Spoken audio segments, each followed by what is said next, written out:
Hello everyone, मैं doctor Tanuja कुमारी आप सभी का स्वागत अपने यूट्यूब चैनल में करती हूँ। आज मैं आप लोगों से भक्ति आंदोलन के विषय में चर्चा करूँगी। यदि हम भारत में भक्ति आंदोलन के विषय में चर्चा करते हैं तो यह भारतीय इतिहास में महत्वपूर्ण स्थान रखता है, क्योंकि भक्ति आंदोलन के साथ भारतीय समाज में न सिर्फ धार्मिक क्षेत्र में हम परिवर्तन देखते हैं, बल्कि जो सामाजिक उस समय की संरचना रही थी उसमें भी परिवर्तन भक्ति आंदोलन के कारण हमें दिखाई देता है। और इस वजह से भारतीय इतिहास में भक्ति आंदोलन का महत्व बहुत अधिक बढ़ जाता है। भक्ति आंदोलन भारतवर्ष में धार्मिक मान्यताओं और धर्म प्रसार के क्षेत्र में एक महत्वपूर्ण स्थान रखता है, और जिसके कारण भारतीय इतिहास का मध्यकाल एक चर्चित काल के रूप में इतिहास के पन्नों में दर्ज है। अगर हम भक्ति आंदोलन के उदय के संदर्भ में विचार रखें, तब हम यह देखते हैं कि भक्ति आंदोलन का प्रचार एवं प्रसार सर्वप्रथम दक्षिण के अलवार एवं नयनार संतों के द्वारा हुआ था। 12वीं शताब्दी के प्रारंभिक दौर में भक्ति आंदोलन को दक्षिण भारत से उत्तर भारत की ओर लाने का श्रेय रामानंद को जाता है। भक्ति आंदोलन के समय भारतीय साहित्य, भारतीय संस्कृति, भारतीय इतिहास के अद्भुत, दुर्लभ एवं अनुपम उपलब्धि प्राप्त हुई है। भक्ति काल के संत एवं महात्माओं के द्वारा जनसाधारण में अपने धार्मिक विचारों, उपदेशों, सिद्धांतों के माध्यम से सामाजिक एवं धार्मिक एकता के लिए प्रेरित किया गया। साथ ही साथ उन्हें धर्म के सच्चे मार्ग पर चलकर ईश्वर को प्राप्त करने की प्रेरणा दी गई थी। यहाँ पे हम देखते हैं कि इस वजह से समाज में धार्मिक और सामाजिक एकता जो है वह भी विद्यमान हो पाई थी। भक्ति आंदोलन में अनेक संत और महात्माओं ने महत्वपूर्ण योगदान दिया था, जिनमें हम चैतन्य महाप्रभु, नामदेव, जयदेव, तुकाराम के योगदान को अति विशिष्ट पाते हैं। अगर हम यहाँ भक्ति आंदोलन को परिभाषित एक कुल वाक्य में या एक पंक्ति में करना चाहें तो हम ये कह सकते हैं कि भक्ति आंदोलन एक ऐसा आंदोलन रहा था जिसका उद्देश्य एक तरफ हिंदू धर्म एवं समाज में अपेक्षित सुधार लाना था, वहीं दूसरी ओर हिंदू धर्म और इस्लाम धर्म के मध्य समन्वय भी स्थापित करना रहा था। मध्यकाल के भारतीय सांस्कृतिक इतिहास में एक महत्वपूर्ण सामाजिक क्रांति के रूप में भी भक्ति आंदोलन अपना स्थान रखता है, जो वास्तव में सामाजिक तथा धार्मिक सुधार की एक आकाशगंगा थी तथा भक्ति आंदोलन के रूप में पहचान कायम करने वाला एक अद्भुत क्रांति का स्थान भी रखता है।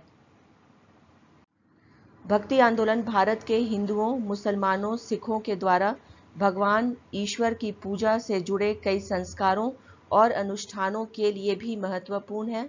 जैसा कि हिंदू मंदिर में कीर्तन, दरगाह में कव्वाली और गुरुद्वारा में गुरुवाणी भक्ति आंदोलन से ही लिया गया है। यद्यपि भक्ति आंदोलन का उदय सर्वप्रथम दक्षिण भारत में हुआ हो, लेकिन फिर भी बहुत जल्द यह पूरे भारत में प्रचारित और प्रसारित हो गया था। भक्ति आंदोलन में अलवर एक महत्वपूर्ण स्थान रखता है, जिसका शाब्दिक अर्थ है जो लोग ईश्वर में विसर्जित हैं। वास्तव में भक्ति आंदोलन एक मौन क्रांति रही थी, जिसके द्वारा भारत में इस काल के सामाजिक धार्मिक सुधार के द्वारा समाज में विभिन्न तरह से भगवान की भक्ति का प्रचार प्रसार किया गया था। भक्ति आंदोलन के संतों के द्वारा भक्ति मार्ग को ईश्वर प्राप्ति का साधन मानते हुए ज्ञान भक्ति में समन्वय को स्थापित करने की कोशिश की गई थी। तो यहाँ पे हम यह देखते हैं कि जो भक्ति आंदोलन रहा था वह न सिर्फ एक हम कह सकते हैं कि धर्म को लेकर के कोई एक आंदोलन रहा था, बल्कि उसका योगदान सामाजिक क्षेत्र में भी रहा था। उस समय के समाज में जो समन्वय की आवश्यकता थी विभिन्न धर्मों के लोगों के बीच में, उसे भी स्थापित करने में धार्मिक आंदोलन ने बहुत अधिक मदद पहुंचाई थी तथा बहुत ही सरल तरीके से धर्म को अपनाना तथा किस प्रकार से ईश्वर के साथ में अपना एक कनेक्शन जोड़ना, यह हमें भक्ति आंदोलन सिखाता है।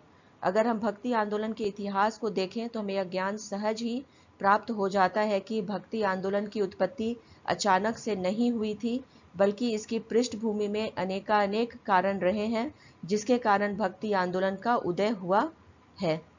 भारतवर्ष में लगातार मुस्लिम शासन के द्वारा अपने शासन व्यवस्था में हिंदुओं के साथ बर्बरता और कठोरतापूर्ण दमनात्मक व्यवहार किया जाता रहा, जिस कारण हम यहाँ देखते हैं कि भारतीय हिंदू जनता के समक्ष अपने को सुरक्षित करने के लिए तथा ईश्वर की कृपा और शरण को प्राप्त करने के लिए भक्ति मार्ग के अनुसरण की आवश्यकता भी महसूस की गई थी।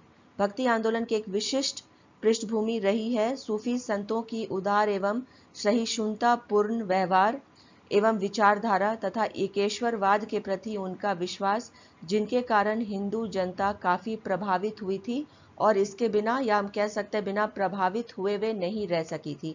तो यहाँ पे हम देखते हैं कि एक ईश्वर या एक ही ईश्वर में विसर्जन, ये बहुत बड़ा एक इम्पोर्टेंस या सिग्निफिकेंस रहा था भक्ति आंदोलन का, जिसके कारण इस्लाम के सिद्धांतों के प्रति हिंदू धर्म के लोगों का लगाव भी यहाँ पे बढ़ा था।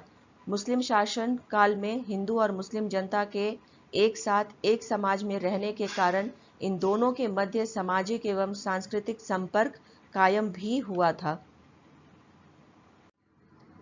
इस सामाजिक एवं सांस्कृतिक संपर्क के कारण हिंदू एवं मुस्लिम जनता के मध्य सहानुभूति, सहयोग एवं सद्भाव की जो भावना रही थी, उसका उदय भी हमें देखने को मिलता है, जिससे भक्ति आंदोलन की जो पृष्ठभूमि थी वो भी तैयार हुई थी।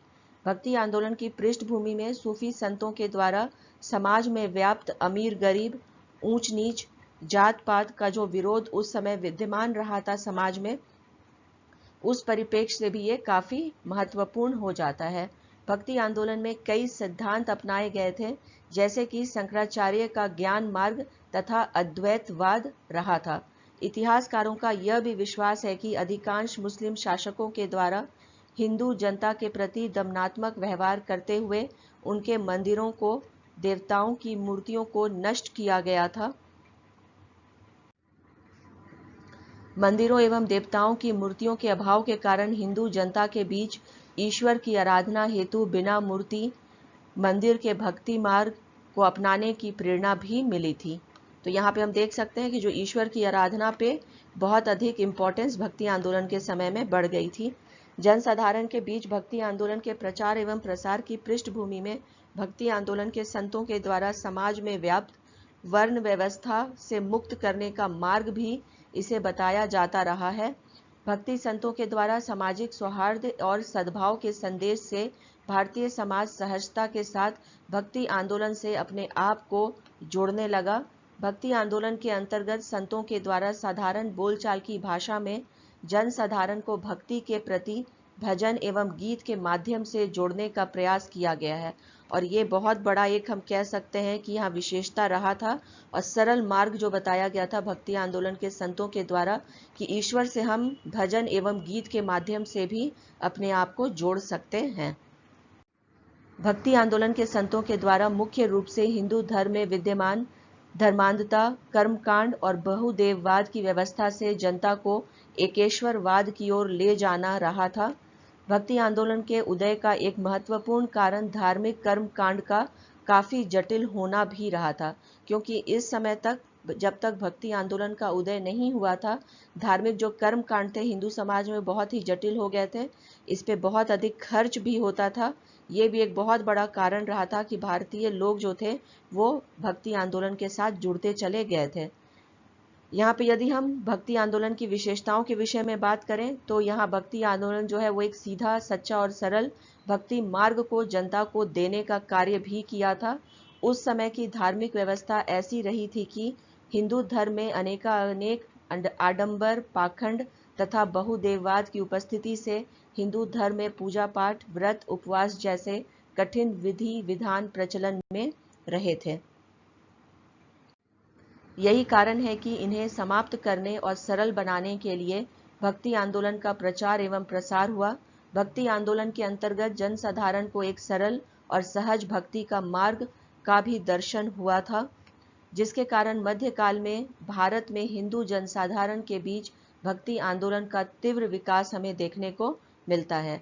तो यहाँ पे हम कह सकते हैं कि भक्ति आंदोलन ने जो जन साधारण थी उसे काफी प्रभावित करने का कार्य किया था। लोगों को जो धार्मिक कर्म कांड की जो जटिलता थी उससे भी उबारने में भक्ति आंदोलन का बहुत महत्वपूर्ण भूमिका रहा था। भक्ति आंदोलन के अंतर्गत मुख्य रूप से भक्ति के संदर्भ में तथा धार्मिक मान्यताओं के संदर्भ में पुराने चले आ रहे व्यवस्था के विरुद्ध एक नई परंपरा एवं व्यवस्था को जन्म भी दिया था, जिसके अंतर्गत स्पष्ट किया गया है कि भगवान एक ही है और हर जगह हम इन्हें अनेक नामों से जानते हैं। भक्ति आंदोलन में यह भी बताया गया कि अगर हमें मोक्ष के मार्ग पर चलना है, मोक्ष प्राप्त करना है, तो वह भक्ति, प्रेम और साधना से ही संभव हो सकता है। भक्ति आंदोलन में स्पष्ट किया गया कि भगवान को प्राप्त करने के लिए भगवान के असली नाम का जाप हमें करना होगा, साथ ही साथ अपने आप को भगवान के हवाले कर देना होगा। भक्ति आंदोलन के संतों के द्वारा हवन, अंधविश्वास, रीति रिवाज, समारोह जैसी सामाजिक परंपराओं की आलोचना भी की गई। भक्ति आंदोलन के कई संतों ने मूर्ति पूजा को त्याग दिया। भक्ति आंदोलन के अंतर्गत यह प्रयास किया गया कि धर्म से संबंधित जो भी प्रश्न हैं उन्हें खुले दिमाग से सुलझाया जा सके। तो यहाँ पे जितनी भी चर्चा हम कर रहे हैं उससे स्पष्ट हो जाता है कि भक्ति मार्ग जो था या भक्ति आंदोलन जो रहा था वो सरलता की ओर ले जाने का एक मार्ग रहा था। समाज में वर्ण व्यवस्था, जाति व्यवस्था को खत्म किया जा सके, इस कारण भी भक्ति आंदोलन का प्रचार प्रसार हुआ था। भक्ति आंदोलन के अंतर्गत गुरु का स्थान अत्यधिक महत्वपूर्ण बताया गया। यह स्पष्ट किया गया कि मोक्ष की प्राप्ति के लिए गुरु का होना आवश्यक है। भक्ति आंदोलन के अंतर्गत जो महत्वपूर्ण विशेषता विद्यमान रही थी वह यह थी कि धर्म के उपदेशों को क्षेत्रीय भाषाओं में प्रसारित किया जाए। अब यहाँ पे जब हम बात कर रहे हैं क्षेत्रीय भाषाओं की, तो जैसा कि हम जानते हैं कि रीजनल लेवल पे यदि हम किसी भी चीज़ को प्रसारित करना चाहें तो क्षेत्रीय भाषाओं के उपयोग से उसे सरलता के साथ किया जा सकता है। और यही यहाँ पे हम कह सकते हैं कि विशेषता धार्मिक आंदोलन की उभर के आती है कि क्षेत्रीय भाषाओं में भी हमें प्रगति देखने को इस समय मिली थी। भक्ति आंदोलन अपने आप में कई विशिष्ट संतों की विचारधाराओं को समावेशित किए हुए है, जिसके संपूर्ण ज्ञान के लिए आवश्यक है कि हम भक्ति आंदोलन के विशिष्ट, यहाँ पे यदि हम बात करें कि विशिष्ट जितने भी व्यक्ति संतों के विचारों का संक्षिप्त परिचय हम प्राप्त कर सकते हैं या उस समय किया गया था। जब हम भक्ति आंदोलन के प्रमुख संत और प्रचारकों की ओर ध्यान देते हैं तो हम यह देखते हैं कि 1016 में दक्षिण के तुरुकुदुर स्थान में केशव भट्ट नाम के ब्राह्मण के घर जन्म लेने वाले स्वामी रामानुजाचार्य का स्थान अत्यधिक महत्वपूर्ण है। इन्होंने कांची के मठाधीश के संसर्ग में वेद वेदांग के ज्ञान को अर्जित किया। इनके द्वारा विशिष्टाद्वैतवाद के सिद्धांत के महत्वपूर्ण सिद्धांत को प्रतिपादित किया गया था। इन्होंने आत्मा और परमात्मा को भिन्न बताते हुए भगवान विष्णु को ही सर्वेश्वर माना तथा यह स्पष्ट किया कि इनके द्वारा जन साधारण के कल्याण के लिए मानव अवतार में जन्म लिया गया है। इन्होंने विष्णु के साथ लक्ष्मी की उपासना को भी आवश्यक बताया। उन्होंने स्पष्ट किया कि सच्ची भक्ति के द्वारा मोक्ष और ईश्वर दोनों को ही प्राप्त किया जा सकता है। साथ ही साथ उन्होंने यह भी कहा कि मनुष्य को सिर्फ कर्म करते रहना चाहिए, फल की चिंता नहीं करनी चाहिए। भक्ति आंदोलन के प्रमुख संत निबांकाचार्य का जन्म मद्रास के बेल्लारी जिले में स्थित निम्बपुर में हुआ था। इनके द्वारा ईश्वर के अवतार के रूप में कृष्ण को मान्यता दी गई तथा मोक्ष प्राप्त करने के लिए श्रीमद् भागवत तथा भगवद गीता के उपदेशों को मानने की सिफारिश की गई। इनके द्वारा लीला तत्व को वैष्णव संप्रदाय के प्रमुख अंग के रूप में स्थापित किया गया था।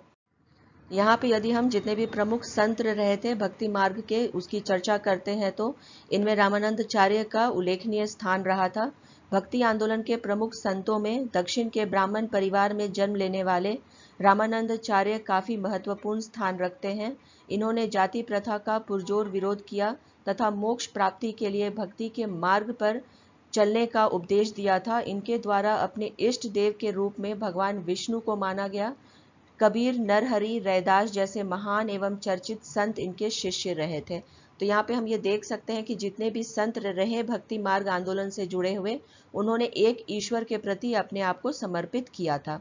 अब यहाँ पे यदि हम अन्य संतों के विषय में चर्चा हम यहाँ पे करते हैं तो भक्ति आंदोलन के प्रमुख संत वल्लभाचार्य भी रहे थे, जिन्होंने संपूर्ण भारतवर्ष में भ्रमण करते हुए कृष्ण भक्ति शाखा का प्रचार एवं प्रसार किया था। इनके द्वारा पुष्टि मार्ग के सिद्धांत को अपनाया गया तथा सांसारिक मोह माया को त्याग कर ईश्वर भक्ति के मार्ग पर चलने के लिए लोगों को प्रेरित किया गया था। भक्ति आंदोलन में बंगाल में जन्मे चैतन्य महाप्रभु का स्थान भी महत्वपूर्ण है, जिन्होंने अपने संपूर्ण जीवन को हरि भक्ति को समर्पित कर दिया। इनके द्वारा संपूर्ण भारत में भ्रमण करते हुए कृष्ण भक्ति का प्रचार प्रसार किया गया था। इनके एक प्रमुख शिष्य अछूत भी रहे थे, किंतु उन्होंने उसे अपने गले से लगाते हुए यह कहा था कि हरिदास, तुम्हारा यह शरीर मेरा अपना है। प्रेम एवं आत्मसमर्पण की भावना से तुम्हारा शरीर एक मंदिर के समान हो गया है। इनके द्वारा समाज में व्याप्त आडंबर और कर्मकांड का पुरजोर विरोध किया गया।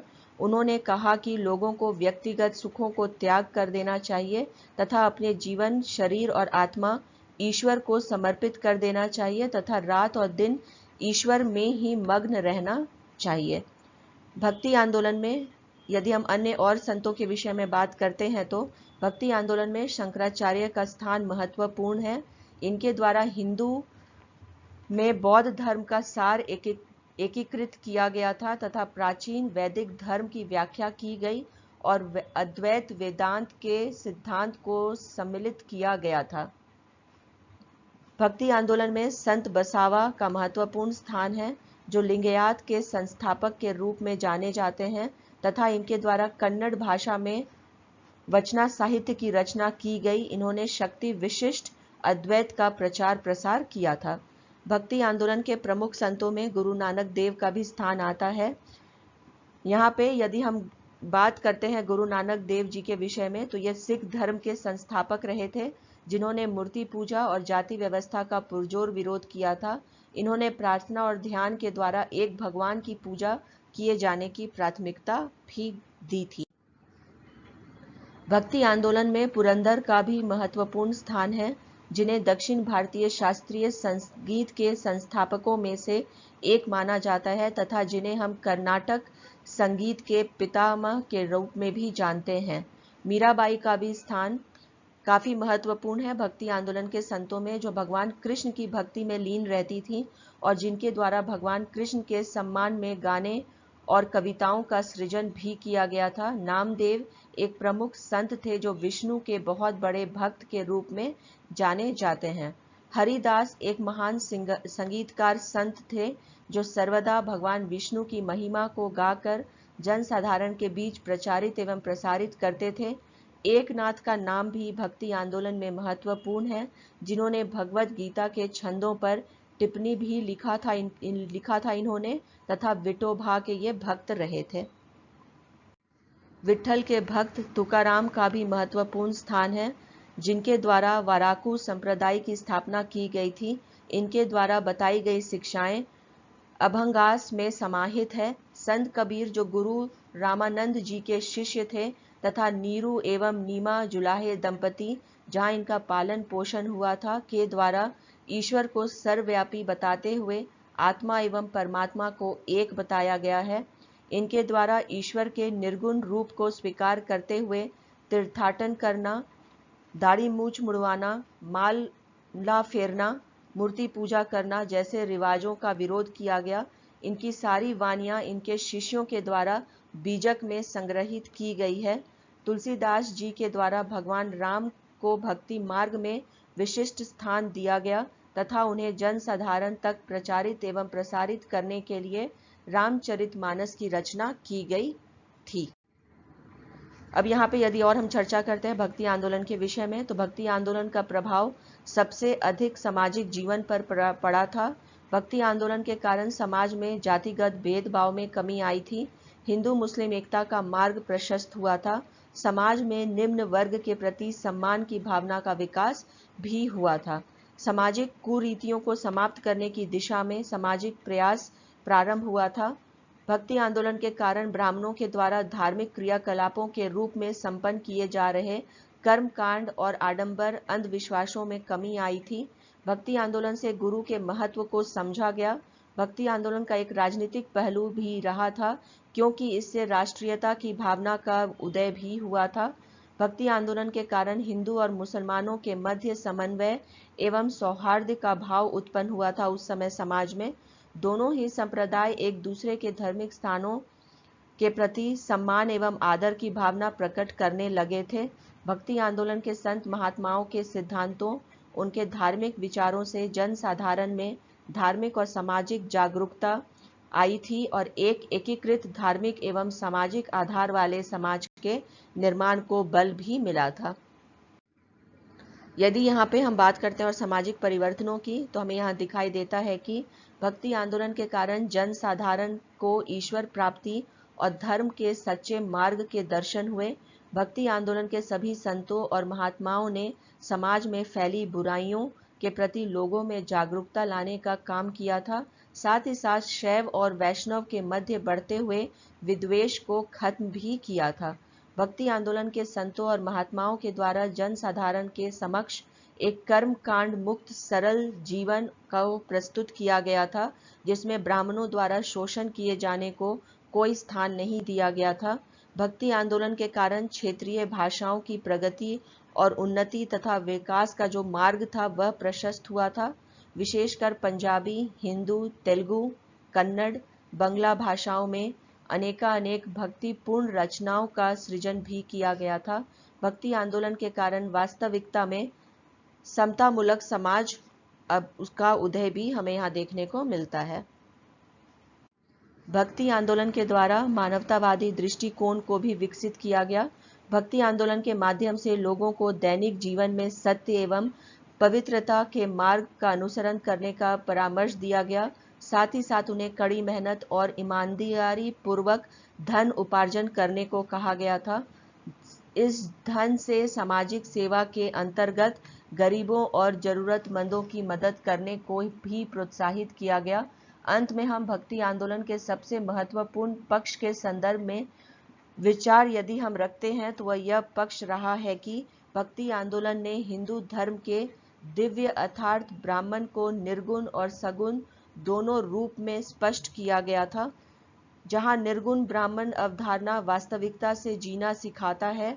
इसमें जिस ईश्वर की आराधना की जाती है उसका कोई आकार नहीं होता है। सादगी और सरलता से पूजा और उपासना की बात कही गई है। वहीं सगुण में जिस ईश्वर की आराधना की जाती है उसका एक निश्चित आकार विद्यमान रहता है। तो यहाँ पे हम कह सकते हैं कि जो भक्ति आंदोलन रहा था वह न सिर्फ एक भक्ति आंदोलन रहा था, बल्कि उसने सामाजिक परिवर्तन भी लाने का कार्य किया था। यदि हम बात करते हैं भक्ति आंदोलन के विषय में, तो ये जिस प्रकार से ईश्वर के प्रति समर्पण को दर्शाता है, ठीक इसी प्रकार गुरु के प्रति भी समर्पण को दर्शाता है। एकेश्वरवाद को समाज में उस समय बढ़ावा मिला था। एक ईश्वर को मानना तथा धार्मिक कर्मकांडों से अपने आप को दूर रखना, जीवन को सरलता से व्यतीत करना, सहज बनाना, ये प्रमुख विशेषताएं भक्ति आंदोलन की रही थी। यहाँ पे हम ये देख सकते हैं कि भक्ति आंदोलन में जितने भी जुड़े हुए संत रहे थे, उनका ये मानना था कि ईश्वर के साथ में सही मन से अपने आप को जोड़ना प्रमुखता से सभी लोगों को किया जाना चाहिए, ताकि अपने जीवन में हम कह सकते हैं कि सत्य को अपनाना लोगों के द्वारा अधिक सरल हो जाएगा। यहाँ पे दो हम देखते हैं कि हमारे पास में अवधारणा हमारे समक्ष आती है, एक निर्गुण अवधारणा की और दूसरी सगुण अवधारणा की। निर्गुण अवधारणा के विषय में यदि हम बात करें तो यहाँ पे ईश्वर निराकार, जिसमें कि हम सिर्फ ईश्वर की आराधना करते हैं और अपने आप को उनके साथ में जुड़ा हुआ महसूस करते हैं और भजन कीर्तन के साथ में उनके साथ में जोड़ते हैं। और यहाँ दूसरा जो पक्ष हमारे समक्ष आता है कि सगुण अवधारणा की, जिसमें कि किसी एक ईश्वर के आकार को वहाँ पे हम कह सकते हैं उसका कल्पना करना और उसे ईश्वर के रूप में पूजना, तथा उस समय के जितने भी भक्ति आंदोलन के संत रहे थे, किसी एक ईश्वर में अपना विश्वास जताते हुए उसका प्रचार प्रसार लोगों के मध्य में किया जाता था, ताकि लोगों को जो धार्मिक कर्म कांड है उससे भी दूर किया जा सके। ईश्वर से अपने आप को जोड़ करके किस प्रकार से सहजता से जीवन को व्यतीत किया जा सके, उसकी भी चर्चा लगातार जितने भी धार्मिक आंदोलन से जुड़े हुए संत रहे थे उनके द्वारा किया जाता था। तो यहाँ पे हम कह सकते हैं कि भक्ति आंदोलन जो रहा था उस समय के भारतीय समाज में, क्योंकि उस समय हम देखते हैं कि समाज में इस्लाम धर्म का भी प्रवेश हो गया था और समाज में उस समय की आवश्यकता रही थी कि किस प्रकार से हिंदू और मुसलमानों के बीच में समन्वय को भी स्थापित किया जा सके। इस उद्देश्य से भी भक्ति आंदोलन का महत्व बहुत अधिक समाज में बढ़ जाता है। इसी के साथ मैं अपने इस चर्चा को यहाँ पे विराम देती हूँ। यदि आप लोगों को मेरा यह वीडियो धार्मिक आंदोलन से संबंधित पसंद आया हो तो प्लीज़ लाइक करें, शेयर करें और सब्सक्राइब करें। Thank you.